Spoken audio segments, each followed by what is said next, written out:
In the beginning was the Word, and the Word was with God, and the Word was God. In him was life, and that life was the light of all mankind. The light shines in the darkness, and the darkness has not overcome it.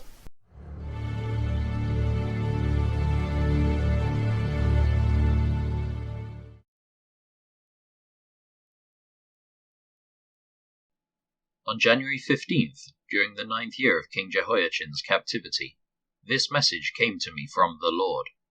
Son of man, write down today's date, because on this very day the king of Babylon is beginning his attack against Jerusalem. Then give these rebels an illustration with this message from the sovereign Lord.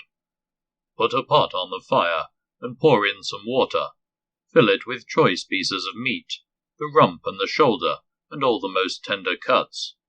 Use only the best sheep from the flock, and heap fuel on the fire beneath the pot. Bring the pot to a boil, and cook the bones along with the meat. Now this is what the sovereign Lord says.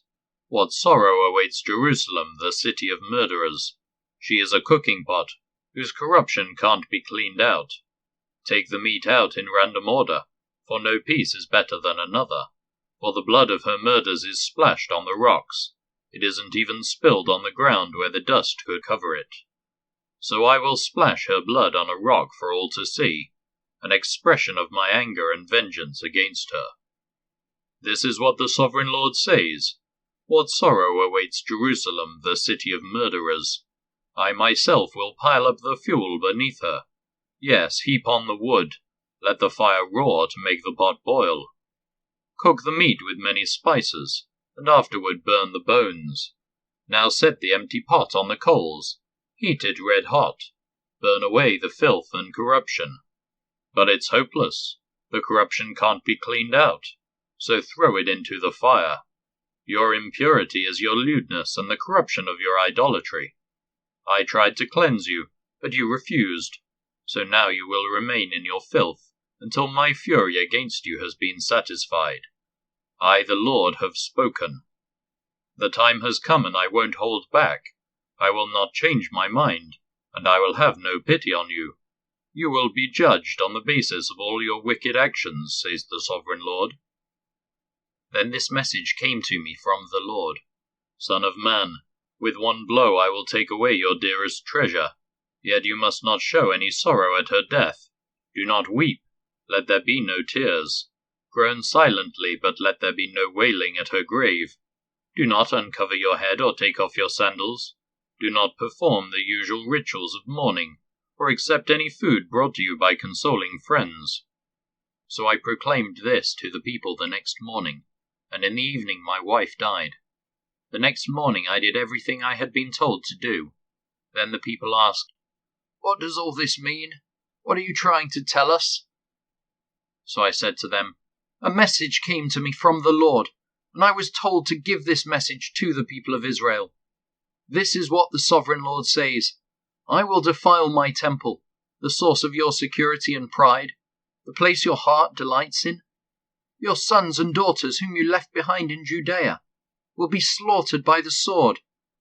Then you will do as Ezekiel has done. You will not mourn in public, or console yourselves by eating the food brought by friends. Your heads will remain covered, and your sandals will not be taken off. You will not mourn or weep, but you will waste away because of your sins. You will mourn privately for all the evil you have done. Ezekiel is an example for you. You will do just as he has done, and when that time comes you will know that I am the sovereign Lord."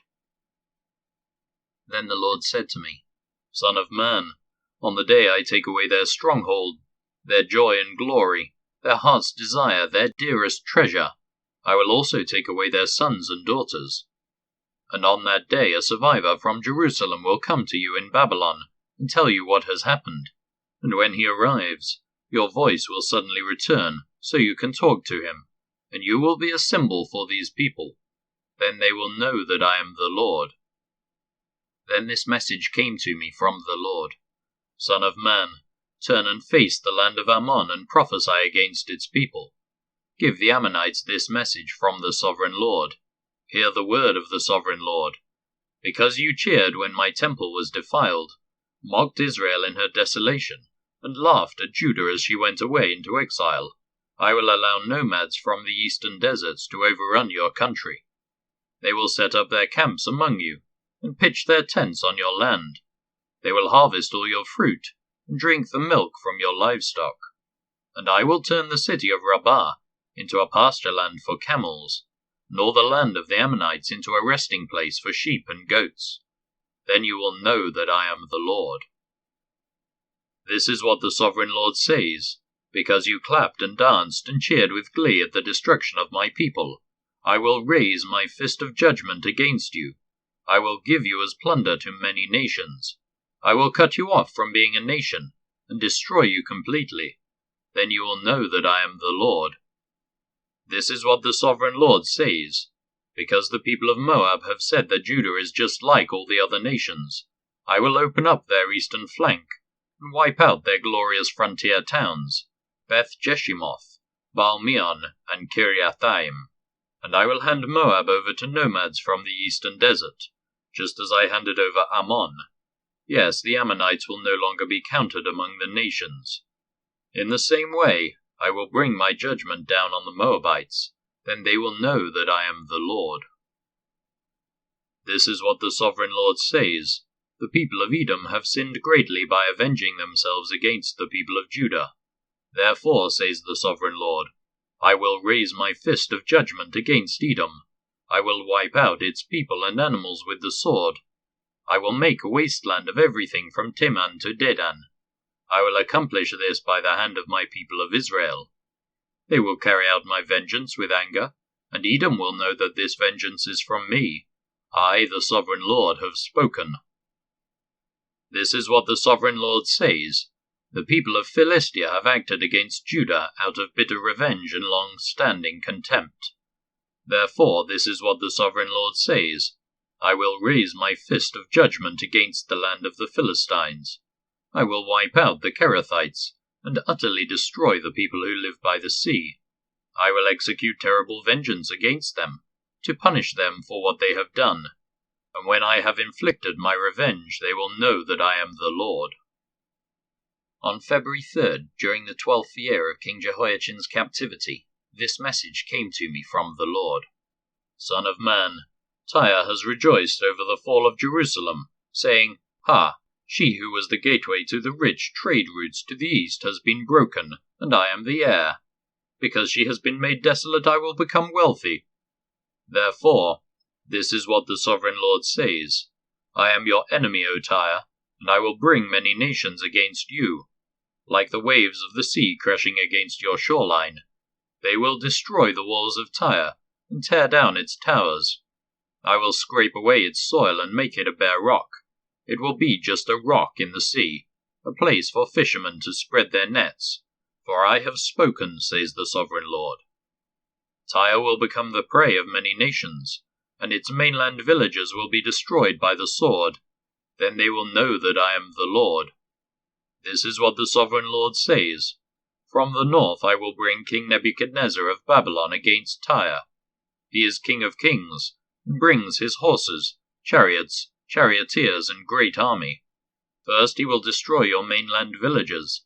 Then he will attack you by building a siege wall, constructing a ramp, and raising a roof of shields against you. He will pound your walls with battering rams and demolish your towers with sledgehammers. The hooves of his horses will choke the city with dust, and the noise of the charioteers and chariot wheels will shake your walls as they storm through your broken gates. His horsemen will trample through every street in the city. They will butcher your people, and your strong pillars will topple. They will plunder all your riches and merchandise, and break down your walls. They will destroy your lovely homes, and dump your stones and timbers and even your dust into the sea. I will stop the music of your songs. No more will the sound of harps be heard among your people. I will make your island a bare rock, a place for fishermen to spread their nets. You will never be rebuilt, for I, the Lord, have spoken. Yes, the Sovereign Lord has spoken. This is what the Sovereign Lord says to Tyre. The whole coastline will tremble at the sound of your fall, as the screams of the wounded echo in the continuing slaughter. All the seaport rulers will step down from their thrones, and take off their royal robes and beautiful clothing. They will sit on the ground, trembling with horror at your destruction. They will wail for you, singing this funeral song. O famous island city, once ruler of the sea, how you have been destroyed! Your people with their naval power once spread fear around the world. Now the coastlands tremble at your fall. The islands are dismayed as you disappear. This is what the Sovereign Lord says. I will make Tyre an uninhabited ruin like many others. I will bury you beneath the terrible waves of enemy attack. Great seas will swallow you. I will send you to the pit to join those who descended there long ago. Your city will lie in ruins, buried beneath the earth, like those in the pit who have entered the world of the dead. You will have no place of respect here in the land of the living. I will bring you to a terrible end, and you will exist no more. You will be looked for, but you will never again be found. I, the Sovereign Lord, have spoken. Then this message came to me from the Lord. Son of man, sing a funeral song for Tyre, that mighty gateway to the sea, the trading center of the world. Give Tyre this message from the Sovereign Lord. You boasted, O Tyre, my beauty is perfect. You extended your boundaries into the sea. Your builders made your beauty perfect. You were like a great ship built of the finest cypress from Senir. They took a cedar from Lebanon to make a mast for you. They carved your oars from the oaks of Bashan. Your deck of pine from the coasts of Cyprus was inlaid with ivory. Your sails were made of Egypt's finest linen, and they flew as a banner above you. You stood beneath blue and purple awnings, made bright with dyes from the coasts of Elisha. Your oarsmen came from Sidon and Arvad. Your helmsmen were skilled men from Tyre itself. Wise old craftsmen from Gebal did the caulking. Ships from every land came with goods to barter for your trade. Men from distant Persia, Lydia and Libya served in your great army. They hung their shields and helmets on your walls, giving you great honor. Men from Arvad and Halek stood on your walls. Your towers were manned by men from Gamad. Their shields hung on your walls, completing your beauty. Tarshish sent merchants to buy your wares, in exchange for silver, iron, tin, and lead. Merchants from Greece, Tubal, and Meshech brought slaves and articles of bronze to trade with you. From Beth Togarmah came riding horses, chariot horses, and mules, all in exchange for your goods. Merchants came to you from Dedan. Numerous coastlands were your captive markets. They brought payment in ivory tusks and ebony wood. Syria sent merchants to buy your rich variety of goods. They traded turquoise, purple dyes, embroidery, fine linen, and jewelry of coral and rubies. Judah and Israel traded for your wares, offering wheat from Minnith, figs, honey, olive oil, and balm. Damascus sent merchants to buy your rich variety of goods, bringing wine from Helbon and white wool from Zahar. Greeks from Muzal came to trade for your merchandise. Wrought iron, cassia, and fragrant calamus were bartered for your wares. Dedan sent merchants to trade their expensive saddle blankets with you. The Arabians and the princes of Kedar sent merchants to trade lambs and rams and male goats in exchange for your goods. The merchants of Sheba and Ramah came with all kinds of spices, jewels, and gold in exchange for your wares. Haran, Caneh, Eden, Sheba, Ashur, and Kilmad came with their merchandise too. They brought choice fabrics to trade, blue cloth, embroidery, and multicolored carpets rolled up and bound with cords. The ships of Tarshish were your ocean caravans. Your island warehouse was filled to the brim. But look, your oarsmen have taken you into stormy seas. A mighty eastern gale has wrecked you in the heart of the sea. Everything is lost, your riches and wares, your sailors and pilots, your shipbuilders, merchants, and warriors. On the day of your ruin, everyone on board sinks into the depths of the sea. Your cities by the sea tremble as your pilots cry out in terror. All the oarsmen abandon their ships. The sailors and pilots on shore come to stand on the beach. They cry aloud over you and weep bitterly. They throw dust on their heads and roll in ashes. They shave their heads in grief for you, and dress themselves in burlap. They weep for you with bitter anguish and deep mourning. As they wail and mourn over you, they sing this sad funeral song. Was there ever such a city as Tyre, now silent at the bottom of the sea? The merchandise you traded satisfied the desires of many nations. Kings at the ends of the earth were enriched by your trade. Now you are a wrecked ship, broken at the bottom of the sea. All your merchandise and crew have gone down with you.